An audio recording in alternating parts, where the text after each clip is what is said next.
What we can say is that the United States military did not shoot a missile at this airplane. The United States military did not shoot anything. Nothing. Nothing like that has taken place, would ever take place under any circumstances. I'm Acadia Einstein, and this is Strangeful Things. Sheltering in place is not advised, as your survival cannot be ensured in that scenario. Well, this practically caused me to just get you destroyed.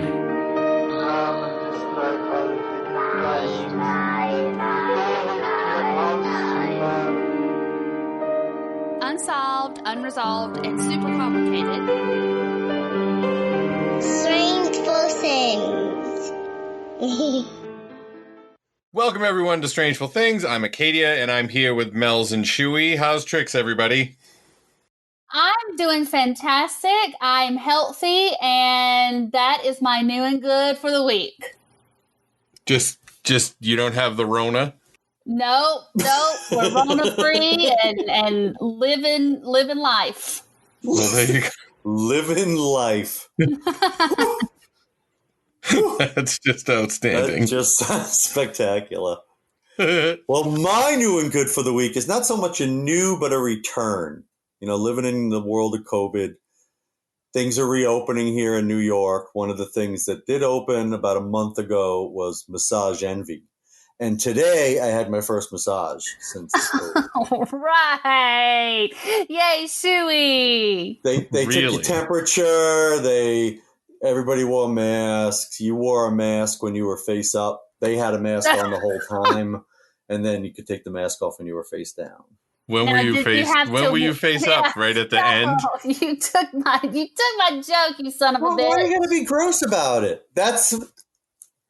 We talked about this show today. Oh. Yeah. And I think we're gonna have another listener. Yay!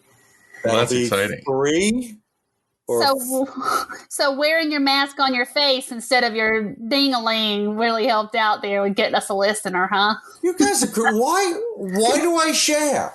Why do I share with you people? Well, why do you get massages? Why wouldn't you? You've never had a massage?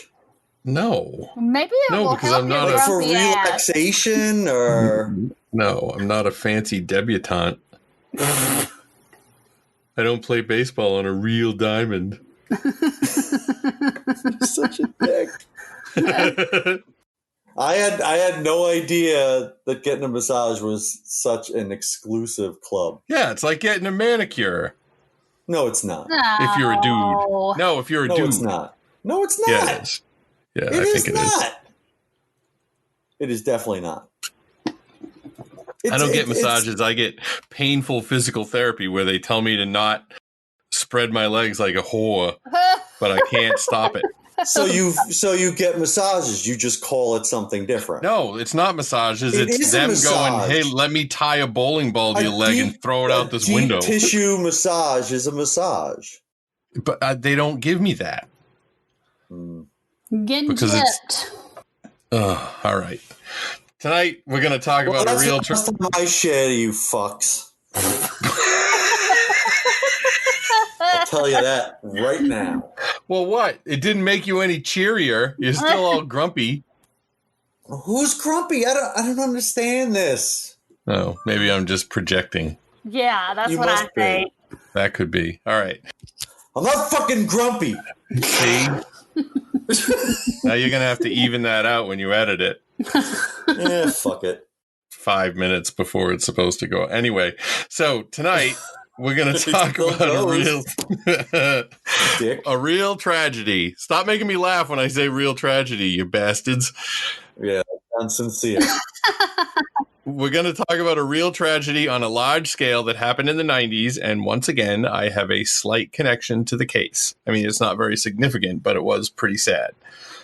We're talking about the crash of TWA Flight 800, which exploded off Long Island, New York on Wednesday, July 17th, 1996 at 8:19 p.m.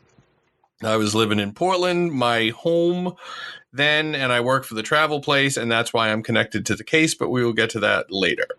So you're going to make me ask you again why this is a Strangeful case, because I'm sure that I have no idea about it. Oh, I know why. Oh. There were, and still are, a ton of conspiracy theories about it. And it was a huge deal here when it happened. And I know it was a big deal because I obviously am from Long Island. Obviously, for people who know from the Ronkonkoma. And, so it was one of those things that was on the cover of the paper for like months, every day. It was on the news every night. And we'll go into, all the different stories that came out every night, but it was huge. It was like one of those things where like a president is killed, or like almost like a 9/11 type thing where it just owned the news cycle. Or like O.J. Simpson. Yeah, like it just owned the news cycle in this area. Well, it took forever for them to get all the stuff too, so it just went on and on and on. Right, they were always finding something, so there was always something to report. Yeah, whenever there's a plane crash, you got to wait for them to find the black box. Right. And then some jerk will be like, why don't they make the plane out of the stuff they make the black box out of? Fucking assholes. All right. Are you that jerk? No. maybe when I was 12, but yeah, that is a joke I would have told when I was 12, probably. Why do you park on a driveway and drive on a parkway? I think Stephen Wright actually used that on stage, that joke. Yeah, probably, but he did it monotone, therefore it was funny. Well, all right now. Okay. I'm going to let y'all in on something. Yeah, I'm going to let you in on something. I don't even know what TWA is, to be honest. Yeah. That's fair. TWA was... How long has it not been around? I'm gonna tell you. You are? Oh, that's right. I am. That was good foreshadowing. TWA was Trans World Airlines, and back when there were lots of airlines, it was a pretty big deal. In fact, its rise and fall is worthy, I think, of a brief side trip. In 1930, Transcontinental Air Transport and Western Air Express merged and became Transcontinental and Western Air. It might seem weird given today's climate, but the merger was actually encouraged by the Postmaster General at the time because the post office needed better flying options for the mail. So back then, we have the government, under Herbert Hoover at the time, pushing corporations to get bigger, and we have the post office making moves to spend more money on making sure the mail got delivered. See how I tied that into current times? Yes, you did. Very good. Bravo. So good. Because now it only feels like there's like 6 companies in the whole country, like Google, Amazon, I don't know, Microsoft, eBay, Apple, Disney, Walmart, and Disney. That's it. Yeah. They own everything. And the post office is getting fucking creamed. Now, in 1931, one of their planes crashed and killed college football legend Newt Rockne, they finally decided they should stop making their plane wings out of wood. Like, I shit you not, they were still made out of wood. Yikes. I wish I was kidding. Wood they had to buy canvas. some new planes. Yeah, right? Wood they still had to get out in the front and go, contact, and like spin the propeller. Spin it themselves. They couldn't get any planes from Boeing because Boeing at the time was owned by the United Aircraft and Transport Corporation, who also happened to own United Airlines. So they gave all their planes to United. So wasn't it nice how monopoly type situation we have there? So TWA started getting their planes from the Douglas Aircraft Company. The first plane, the DC-1, set a record flying from California to New Jersey in the crazy time of 13 hours and 4 minutes. Oh my God. Gosh. That's almost as long as the freaking flight to like China. I know. I mentioned this because I am sure Shooey has heard of DC-10s and other DC somethings, which were popular planes for a long time. You might have even, Mells. Did you ever hear of a DC-10? No, I only know a DC Comics. All right. This is getting a little long, so we'll skip a big chunk in the middle, except to point out that the airline eventually got bought by Howard Hughes and was renamed to Transworld Airlines. They had a big terminal at JFK. It was Terminal 5. Now, JetBlue is Terminal 5 now, but they never got rid of the TWA building because it was built by some famous architect, and now it's a hotel.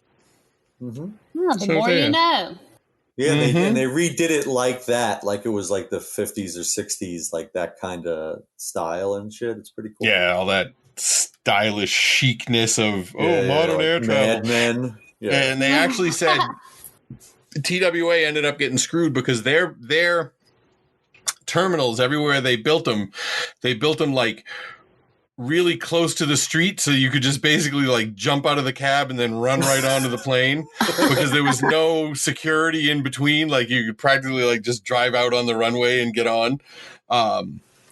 And as security measures got more sophisticated, they were like, well, our things are much too close to the street now because we have to put all this shit in between.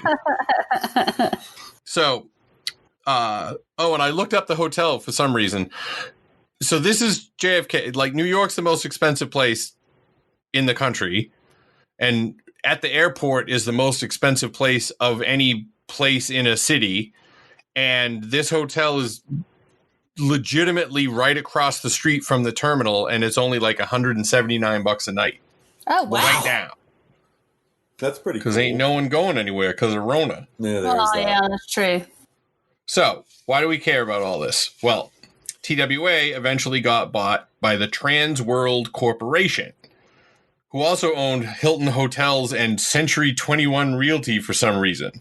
They eventually, like, this is when companies just got way too big. They eventually spun the airline off because of deregulation in the 1980s, which fucked up the airlines big time. And this guy named Carl Icahn, whose name you might remember as an advisor to President Trump, who had to quit because of shady insider dealings. He bought TWA. Good thing they got rid of that bad apple, huh? Yeah, right? Save that barrel. Save that barrel. Yeah. Long story short, he fucked TWA but good, and they went bankrupt in 1992. They didn't go out of business, though. They did, however, need to get rid of Icahn. And they did, but not before Icahn arranged to have one of his other companies be able to buy TWA published fares at a 45% discount until 2003. Good. 45% off any fucking fare. Now, why do we give a shit about that part? Well, it's because of those discounted fares that the travel place I worked at in the 90s got mixed up with an outfit from Philadelphia who could offer us big discounts on TWA because they had some sideways deal with the 45% discount shit. So we sold TWA out of our ass because it's not like they had a set number of seats per flight. It was any fare. So we just tried to put everyone on TWA. Right. And TWA was known for the European service, which was our specialty. Now, here's whenever they, and I don't know what's going to happen to the airline business now, but there's always places that sell discount tickets. Here's what they don't tell you, and it's almost universally true. You know, when they ask people, hey, the flight is overbooked, does anybody want to go out tomorrow morning and we'll put you up in a hotel and pay you $500 and all that kind of shit? Yeah. Yeah. If you have a discount ticket, the airline can just go, hey, fuck you. You're going tomorrow. And you have nothing you can do about it. Wow. Yeah, the rules are different for discounted fares. So just beware. Like all that shit on the back of the ticket that nobody reads, that's where I know that's true because somebody called me from an airport and they were quite angry. And I was like, well, that doesn't sound right. I'm not familiar with that clause. It was very right. So, oh no. So we sold a lot of TWA flights, and we sold one to somebody for TWA flight 800. And a few days later, the travel agent called and happened to get me on the phone. And she wanted to know what to do, and nobody knew. She was just like, well, what happens? And we didn't fucking know. The family had called her, because what else would you do? And we ended up just refunding the whole thing right away, because what else would we do? You know, like prorate it. You're a fucking monster. I said we didn't do that. Oh, okay. We're the good guys in this story. Thank goodness. Technically, you went 1/20th of the way. Anyways. Oh, no. To wrap it up, TWA's international business got loads less popular after the crash, and their 1995 second bankruptcy had not helped either. Eventually, what business they had left was bought by American in 2001, and that's the story of TWA, except for that hotel at JFK. Huh. Thanks That's for it. that. Yep. So there you go. What do you think of that little story of The American more you business? know. Do-do. It's exciting times. And that ticket thing was real. Like, those people were, they were shady. Yeah, They're like, yeah, no, just sell it. We're like, well, what's going to happen? And they're like, just sell it. And I'm like, well, aren't they going to? And the guy said something that it stuck with me ever since, because I'd never heard anybody say it, and before or since. I forget what we were talking about. And I was like, yeah, but if we do that, aren't they going to fuck us? And he just looked at me and he went, they couldn't fuck us if we loaned them our dicks. Oh, my. Wow. I'm like, that's the greatest thing I've ever heard. You're now my hero. Do you ever know So, you're my hero? That's right. Next time you're in a meeting at work, Mells, try to slip that in there. Right, yeah, okay. Let me jot that down real quick. Yeah, you better get that down. Well, before we get into the conspiracy stuff, can we hear the conventional wisdom of what happened? I mean, I need to see if it sounds feasible. Yes, that's fair. It was Wednesday, July 17th, 1996.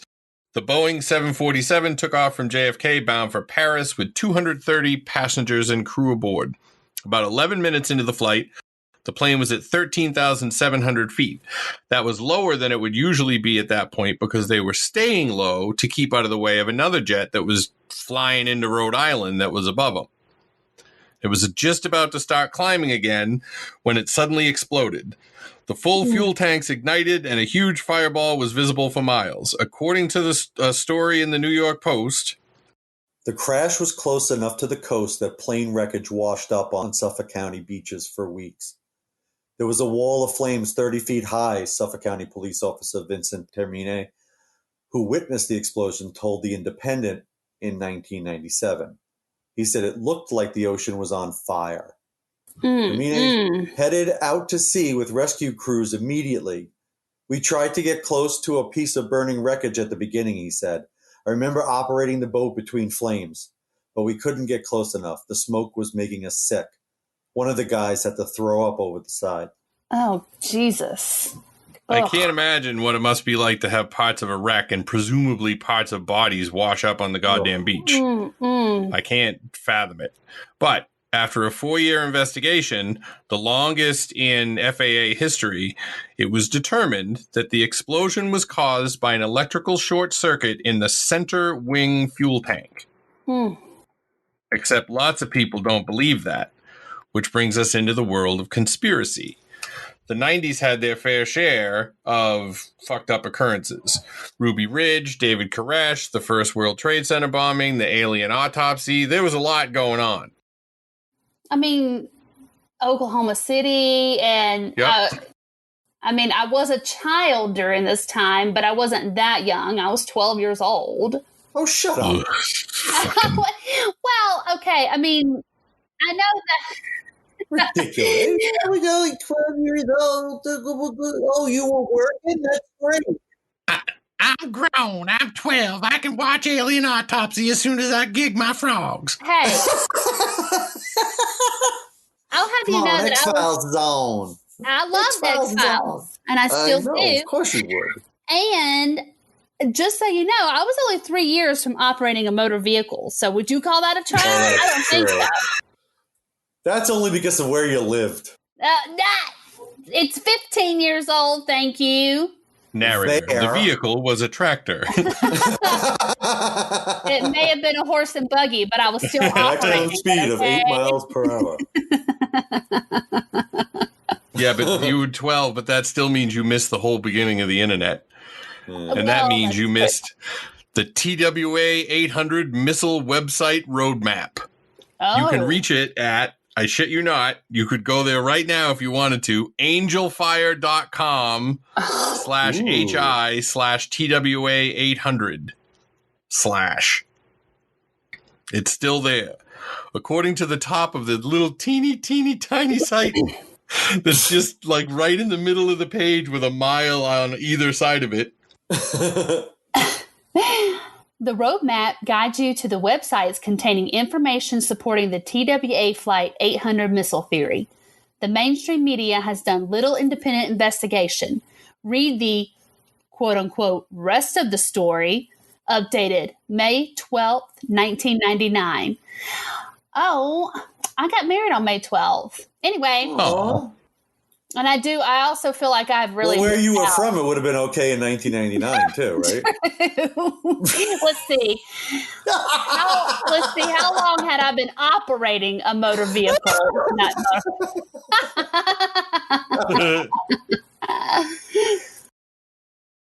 You missed out. Yeah, and in my day, everything was Times New Roman, and you knew it was a link because it was blue. And if you clicked it turned purple. That's how things should be. Yeah. Style sheets have ruined the internet. Yeah. Just big old... Style sheets and high speed. I want to take 8 minutes for that low resolution nude of somebody some from the 90s porn star. I can't think of anybody. Rebecca Lord. Ginger Lynn. Yeah. Oh, that was That's 88. Good. Yeah. So, that site notwithstanding, the main story of the crash has not changed, and the investigation was extensive. They even did that thing where they put all the pieces back together like a puzzle. But there was one problem with the whole thing. The Boeing 747 was certified by the FAA in 1969, so that is legitimately millions of flight hours over the past 50 years. And according to Wikipedia, as of February 2019, the 747 has been involved in 162 aviation accidents and incidents, including 63 accidents and hull losses, which resulted in 3,746 fatalities. Shit. Few crashes have been attributed to the design flaws of the 747. United Flight 811, which suffered an explosive decompression mid-flight on February 24th, 1989, led the National Transportation Safety Board, the NTSB, to issue a recommendation that the Boeing 747-100 and 747-200 cargo doors, similar to those on the Flight 811 aircraft, be modified to those featured in the Boeing 747-400 model. Korea Airlines Flight 007 was shot down by a Soviet fighter aircraft in 1983 after it had strayed into Soviet territory, causing U.S. President Ronald Reagan to authorize the then strictly military Global Positioning System, GPS, which we all live by today, for civilian use. why would they include that in the design flaws? What did they... It got shot down. That's not a design flaw. I don't think missile proof should not be something that you have to worry about. That's required. Yeah. Stop drawing targets on your plane. Gosh. Accidents due to design deficiencies included TWA Flight 800, where a 747-100 exploded in midair on July 17, 1996, probably due to sparking electricity. Probably due to sparking electricity wires inside the fuel tank. Why would you have wires inside the fuel tank? This finding led the FAA to propose a rule requiring installation of an inerting system in the center fuel tank of most large aircraft. That was adopted in July 2008. And that was after years of research into solutions. Yikes. So it took them 12 years to come up with a fix for something that had never happened before or since. That's pretty interesting. It's not as interesting as knowing that GPS has been around since 1983. Well, it's like the internet's been around since the 60s, but, not for us. I had to look that shit up. The GPS project was started by the U.S. Department of Defense in 1973, with the first prototype spacecraft launched in 1978, and the full constellation of 24 satellites operational in 1993. So I guess before they had them all up there, they either knew exactly where you were or they had no earthly fucking clue. Well, you could just wait till the satellite was gone and you could commit felonies, then go back to being innocent looking when it came back. Now that's sophisticated crime planning. Yes, I guess if you were stealing bobsled tracks or swimming pools or cruise ships, that would come in handy. Stealing anything you could see from space would have to be done that way. So, any thoughts on the official story? Does it sound plausible? It's definitely plausible, I think. There's any number of things could have happened, and that's definitely one of them. I still don't understand. I'm not an engineer, so I'm not supposed to understand, I guess. But I don't understand why there would be electrical wires in a fuel tank. Yeah. Maybe matter that's the what. wire that told you whether it was empty or full. Well, I have to imagine on a plane they don't just have like a cork with a string on it. I mean, it sounds plausible to me, but I also, due to me being a child, as you say, I don't think I know any of We're all the children compared to Acadia. true. I don't really know many of the conspiracy theories, so I'm excited to get into those. Well, that is the meat of the issue, isn't it? If it was an electrical short in the fuel tank that decided to happen after that plane had already done 16,000 flights. Oh my God. What was it? Well, the first item up for bids is terrorists did it. To set the stage for this one, it might be a good idea to set the tone for the time. As I alluded to earlier, there'd been a lot of things happening around the world that made people feel like this could have been a terrorist attack. On December 21st, 1988, Pan Am 103 is blown up over Lockerbie, Scotland, killing all 20 aboard. No, it's more than 20. It was 200 something. I wrote that wrong. It turned out to be a terrorist from Libya. February 26, 1993, the World Trade Center bombing. This one killed 6 people and injured over 1,000. The perp was arrested in Pakistan by the FBI and the State Department and was actually on trial when TWA 800 crashed, which people thought might have been connected. That was definitely a big story. On April 19th, 1995, the Alfred P. Murrah building in Oklahoma City is bombed, killing 168. Shitbags Timothy McVeigh and Terry Nichols are eventually caught and convicted. June 25th, 1996, the Khobar Towers military complex in Saudi Arabia is bombed, killing 19 members of the Air Force, and several hundred are also wounded. So it's not a crazy idea. Add to that the fact that back then any asshole could walk all the way to the gate without security, and baggage screening was not what it is today, despite what happened with the Pan Am flight. So a terrorist blowing up the plane is definitely feasible. But if it was terrorists, one would presume that people would figure that out. They're really good at that kind of shit. So why would they lie about the reason? Some people say it's because Bill Clinton was up for re-election in 1996 and didn't need another terrorist attack on U.S. soil or U.S. air, I guess. Yeah, but he was riding the internet boom. Everybody was getting rich, and Dole was a crusty old noodle. An old crapper. No way he was going to lose that election. Well, someday we'll do an episode on all the people the Clintons supposedly killed. Oh, God. That will be fun. I have notes on it. Not just the Clintons, but lots of shit about a lot of presidents. They're always killing people left and right. I got a lot going on in my old brain. Yeah, you can say that again, you old fart. Oh. Yeah, that's right. Yeah, that's great. We're the same. All right. How did the terrorists blow up the plane? Well, lots of people think, oh, you're young because you watch cartoons? Shut up. I watch cartoons. I have a sense of whimsy. All right. I do. How did the terrorists blow up the plane? Well, lots of people think it was a surface-to-air missile. And I should mention, this was such a prevalent theory that the FBI actually investigated the crash in addition to the NTSB doing it, which is not ordinary at all. Because even the government, at first, assumed it was a terrorist attack. Now, we know that eyewitnesses all suck when it comes to actually relaying useful information, but a bunch of eyewitnesses lends more credibility, in my opinion. And tons of people, more than 100 people, swore they saw a flash going toward the plane right before it blew up. And here's our chance to do some New York accents, mainly so we can make fun of Mells. So on to the quotes. We'll start with Shooey since he just has to talk normally.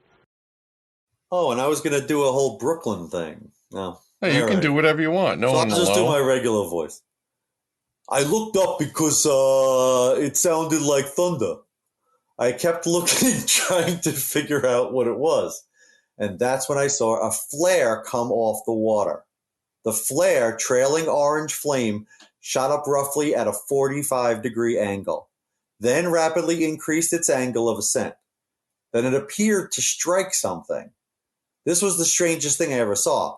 Everyone calls it a missile theory, but when you see something, you know what you see. And I didn't see a theory. Tom Doherty, Flight 800 eyewitness, interviewed on Hard Copy, 1996. All right, y'all ready for this? Let's hear it, I've been waiting for a long You time. do it. You can do it. Look, I know what I saw. Oh, this is a girl. This is a woman. Yeah, you don't have to do the deep voice part. Look, I know what I saw. I saw several fires go across the sky. One hit the plane and the tail, and the second hit at the front, just before the wings. The fire came from both ends and met in the middle and exploded.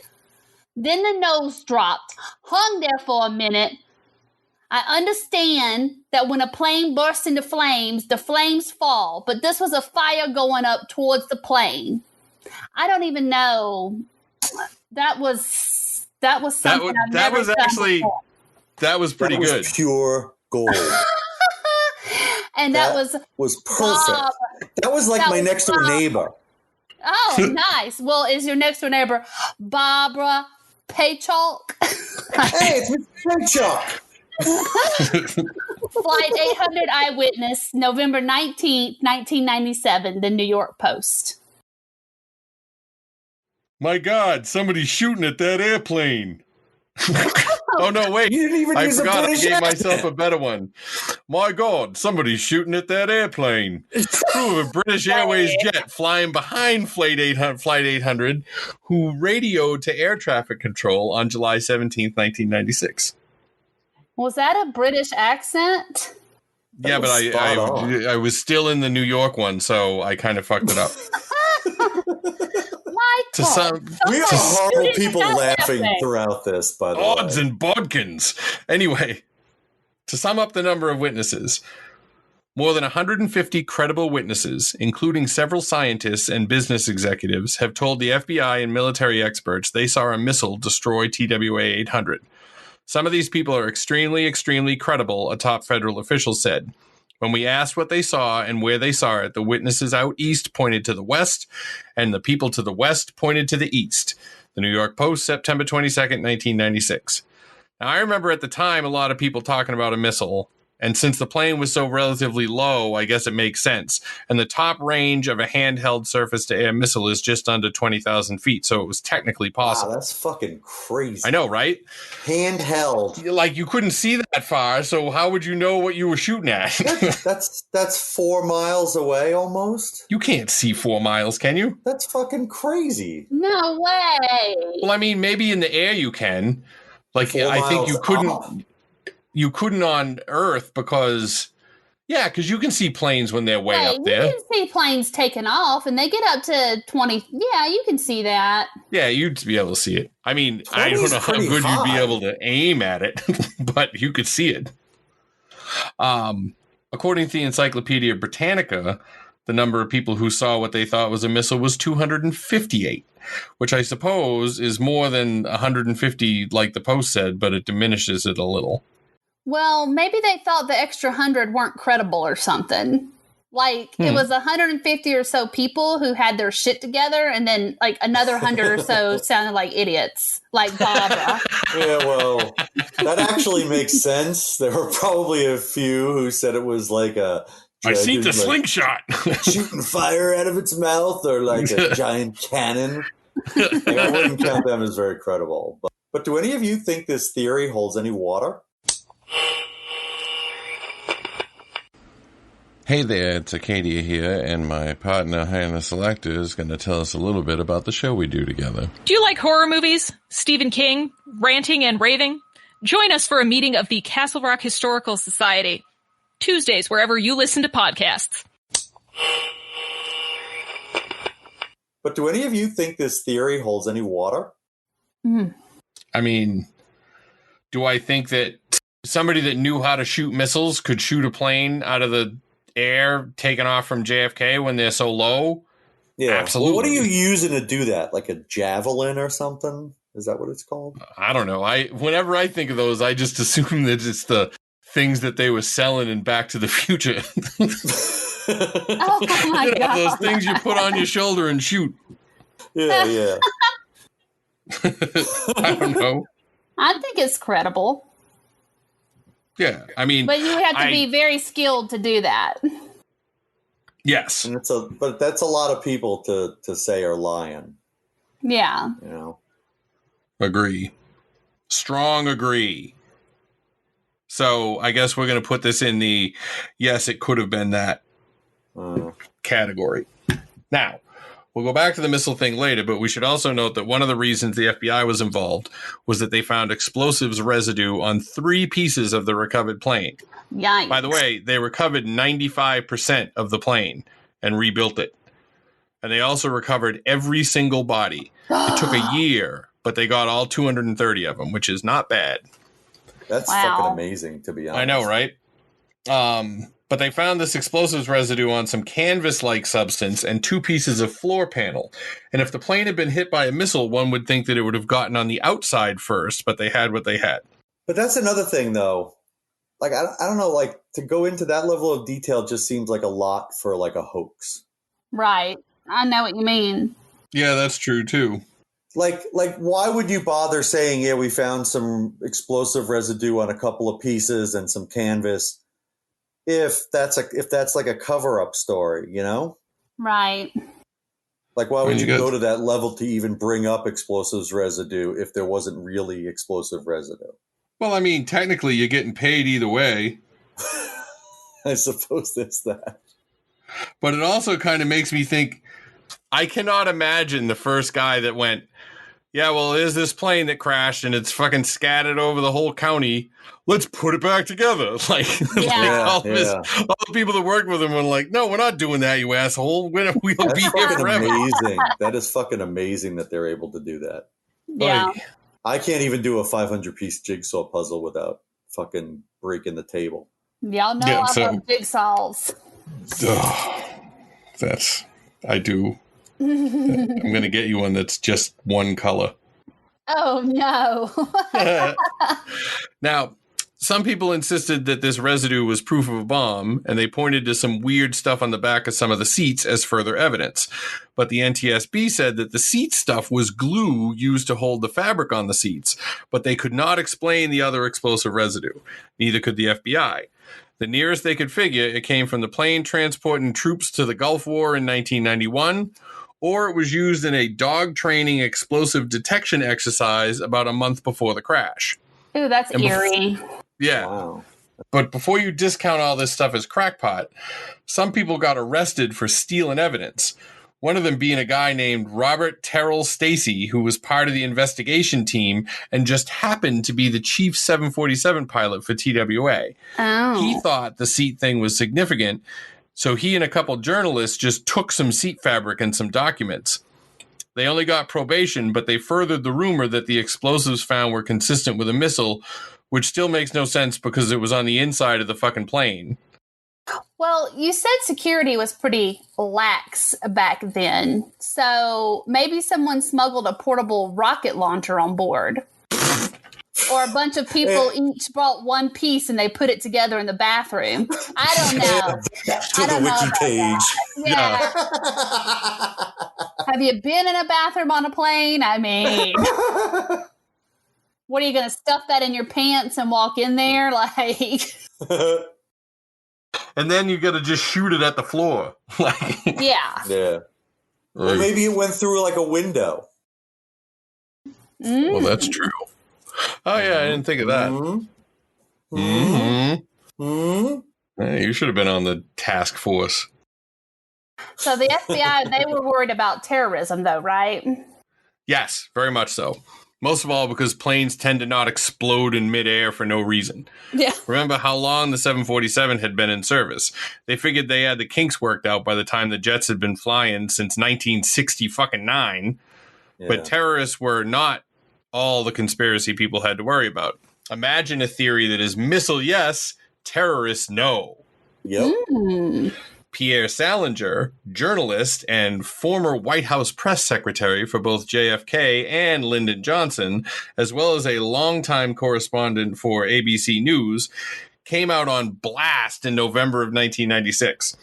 He held a press conference in Cannes, France, and said he had access to a, quote, document given to him 6 weeks ago by someone in French intelligence with close contacts to U.S. officials that said TWA 800 was shot down, but that it was done by a U.S. Navy ship off New York and was an accident. Oh, no. And the cover-up was to keep the government from looking bad. What? Unfortunately, it turned... Yeah, I know, right? But it turned out that the, quote, evidence from French intelligence was actually an email chain letter. No. And while there were Navy ships in the area, and not all ships on the water that night were identified by the FBI, but only like 2 weren't. Like they found every boat that was in the water, and they were like, well, where were you? And then they like went there and tried to see if they could just shot a missile at the plane from where that was at that time. Yeah. Like, they didn't fuck around. No. So they didn't find anything like that. So the whole friendly fire idea sort of went up in a puff of smoke, no pun intended. Thoughts on that? That the government did it? I guess I'm not understanding why the government would do that, though. You mean why they would cover it up? No, well, okay. It would be an accident. Okay. They said it would be like if it was an accident. All right, that wasn't clicking in my brain, so sorry about that. So, what would they have been firing at? Exactly. UFO? What would have been over U.S. airspace like that? Right. And that the Navy would shoot at. Maybe it was some Don Knotts type character who leaned on the wrong thing. Oh my God, could you imagine? It was a disguised Cuban 747 filled with troopers that were going to take over a small town in the middle of... I think it was Colorado. Yeah, it was something. I don't remember. Yeah, it was a state. He's talking about Red Dawn, Mells, in case you were wondering. No, the original Red Dawn, not that new mess. I've seen the original. I've seen it. Not that much of a child. Come on now. Just full of superstars, that movie. Oh. So, according to the FBI, they checked every boat that was on the water, except, at least according to the Angel Fire site, the ones that were they checked all the ones that weren't classified as, quote, mystery ships. Mystery. And this is a great example of how conspiracies can never die, mainly because they can just make shit up. Now, listen to this. First, they quote CNN. James Kallstrom, the now retired FBI TWA 800 chief investigator, quote, said that despite checking every possible angle on such an attack, including tracing the course of thousands of boats in New York Harbor, talking to boat owners, confiscating some boats to check them for burn marks, and viewing massive air control radar data, there was no evidence to support the missile theory. So that's the thing I was talking about. It kind of kicks their got shot down from a boat theory right in the ass, right? But wait, they follow that with... The Press Enterprise. 2 years later, Flight 800 crash questions remain by David E. Hendricks. Documents indicate 4 mystery ships were within 6 miles of the crash site at the moment TWA 800 exploded. A Navy captain assigned to the Pentagon told an Atlantic Fleet Watch officer about 24 hours after the crash to keep the names of 3 merchant ships that could have been near Flight 800 in-house Navy for the time being. The directive was noted in Atlantic Fleet logs released under the Freedom of Information Act request. Federal Aviation Administration radar captured 4 unidentified tracks, consistent with the speed of a boat within 3 to 6 miles of the jumbo jet's course at the time of its midair breakup. One vessel, less than 3 miles from the crash scene, was headed southeast away from the area at 30 knots, which is about 34.5 miles per hour. And another was headed towards the plane's path at 20 knots, 23 miles per hour. None of the ships has been publicly identified. Navy cruisers, frigates, and destroyers can operate at speeds above 30 knots. NTSB spokeswoman Shelley Hazel said the NTSB has no idea of the ship's identities and isn't concerned because that's the FBI's territory. FBI spokesman Joe Valaquette said he doesn't know anything about the ships. So, that sounds pretty compelling, right? Mm-hmm. Yep. Oh, that's a lot. Like- I mean, Like the NTSB lady says the FBI's handling it, and the FBI says, I don't know. right. Right? And they got all this shit. Why do they do it in knots if it's so close to miles an hour? That's a big question. I don't know. That's weird. Is there something else involved other than just speed? No, I know it's they did it in knots because they would tie knots every so far in a rope, and then to find out how fast they were going, they'd see how fast the knots got pulled out as they dropped like a thing. So that's why that is, but I don't know why they still use it. Like if miles an hour is completely fine and so close. Yeah. Like now I know when they go, oh, the wind, when they have the weather service thing, oh, the wind will be in, 25 knots. Now I know that that's actually less than what it will be in miles an hour. Right. So that sounds like super compelling evidence about mystery ships, except it isn't compelling at all because the site the quote is from is dead. And if you Google anything from the excerpt, the only thing that comes up is the Angel Fire site. So sure, you can make a good conspiracy if you just make shit up, or better yet, use some other crackpot as a source for your own crackpot nonsense, and then let them use you as a source, and that happens all the time. Like you always get, oh, well, investigator Clerve Lemieux said that it could have been such and such, and it turns out that Clerve Lemieux was actually related. I don't know where that came from. I have an uncle named Clerve. We should write Clerve Lemieux down. He's going to come back. He's going to solve a case at some point. But that's how they just reference each other. Yeah. And so they can always say that, oh, it's not just me saying it, it's also Clerve. And it's nonsense. So, and I looked. I mean, I did as much Googling in quotes as I could to try and find that quote, and I found nothing. Wow. So, what do we have? We have a plane that blew up for a reason that had never come up in 25 years and millions of flight hours. We have a bunch of people who swear they saw something flashing up toward the plane. And we have some sketchy sounding motives for the plane coming down. And don't forget the meteors or the electromagnetic fields either. Yes. I am most certainly forgetting them. Oh, don't forget You them. can take that to the bank. Fucking meteors. You want to... meteors don't usually go up, right? No, but that's also... those are two of the theories, that the electromagnetic field brought it down or got hit by a meteor. Yeah. Like at that point, you could just blame anything on a meteor. Yeah. Like, oh, JFK wasn't shot. He got hit by a meteor. Yeah, like the dinosaurs didn't go extinct. Oh, wait a minute. Oh, yeah, well. They did Yeah, go they had it extinct coming. from a meteor. Coming. So, want to know what I think? What? Yeah. Ooh, tell us. Remember when they were saying that the fire went up towards the plane? Yeah. All right. Some people said that the missile that somebody saw was actually burning fuel spilling out of the plane. But let's talk about that. If the stream of fuel is coming from the jet, the part of the stream furthest away from it would burn up first, and the rest of it would burn up back towards the plane, right? if Like, it I'm legit.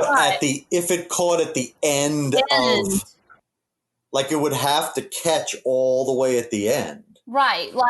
But if it did, spill, then it would go up towards the plane, and it would look exactly like what they said they saw. It would be just like the end of Die Hard 2 is what it would be. Yes. Which would look like, yes, that is a perfect example. That's the end of Die Hard 2. Yes. Which had the guy from Good Times in it. It did. John Amos, a fine actor. And Good Times wasn't the same when he left. So, Mells, do you agree with my theory that it would look like that? Well, yeah, I do. All right. I guess what I'm trying to say with all this. How would it catch on fire, though? I don't know. Because heat. Well, electromagnetic field. This kid with a magnifying glass. Oh, the light off a window? Yes, it would have been really hard to do since it was at night. You said, like, the moon does not work as well. Maybe that's why they turn the lights off when you're taking off. Ooh. Can't generate too much heat. That's good thinking.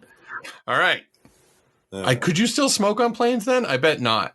No. No, I bet you on international, I bet you could. Yes, I bet you could on international. Oh. You're right.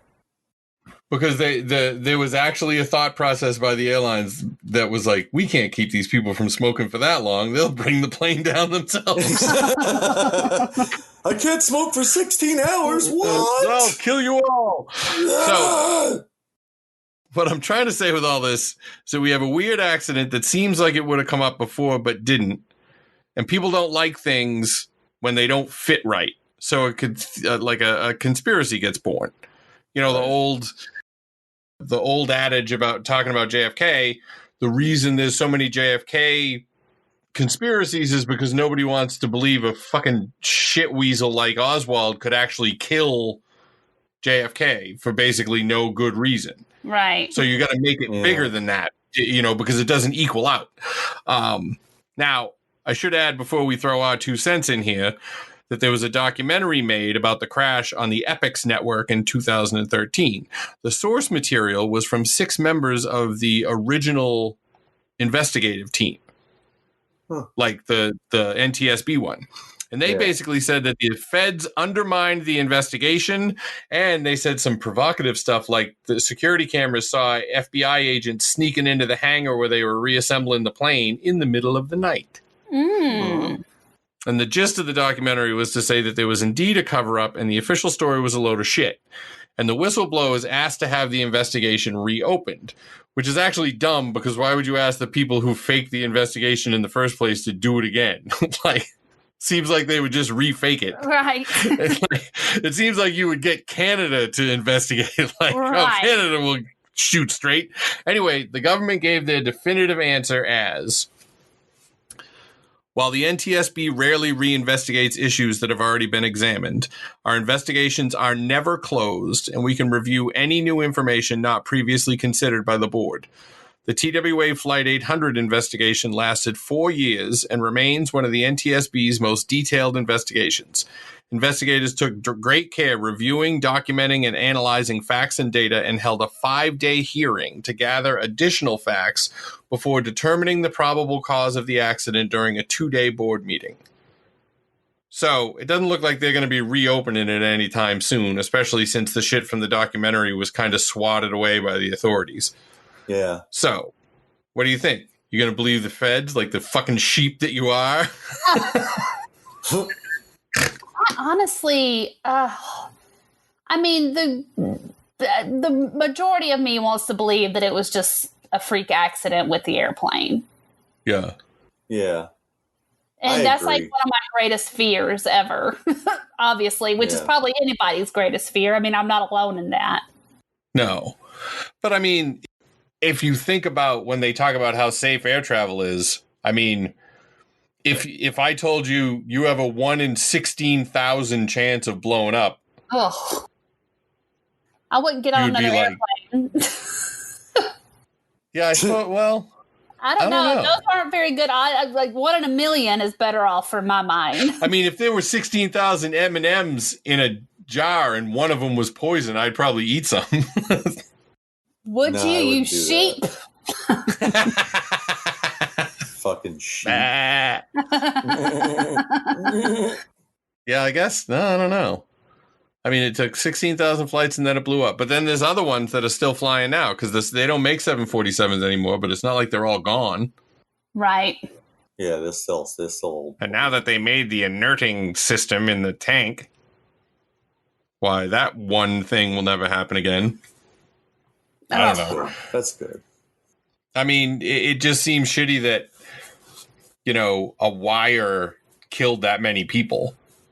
Yeah. But on the other hand, it doesn't seem better that some jerk killed that many people. And the other thing, terrorists try to not be super secretive about doing stuff. Right. Because that's the whole terror part. Yeah, that's the other thing. They usually tell you, yeah, we did that. Like, Yeah. It's not usually, they don't try to be secret. But that would lend more towards if the government did it by mistake. Right. Out of all the theories, that one actually sounds the most credible to me.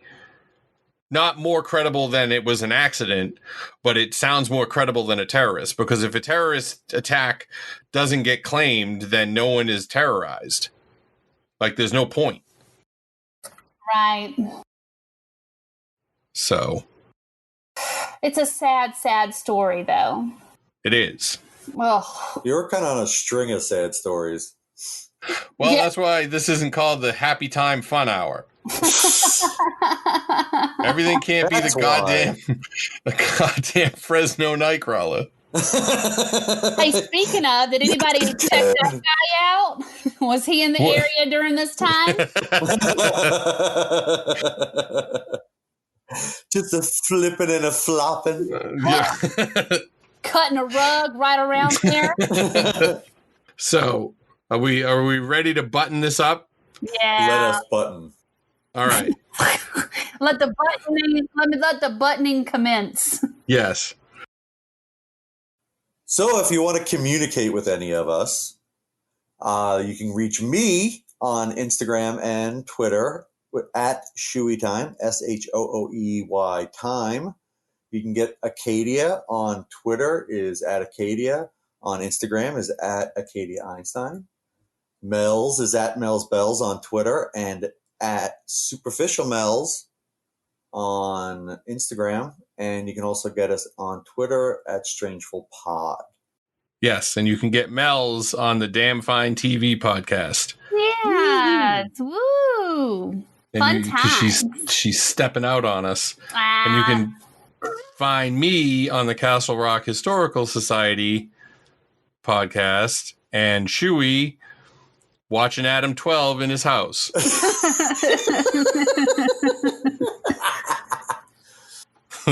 Well, you can also take a moment to rate and review us wherever you listen to your podcasts at. And then also word of mouth is always good to get the show out there and floating around.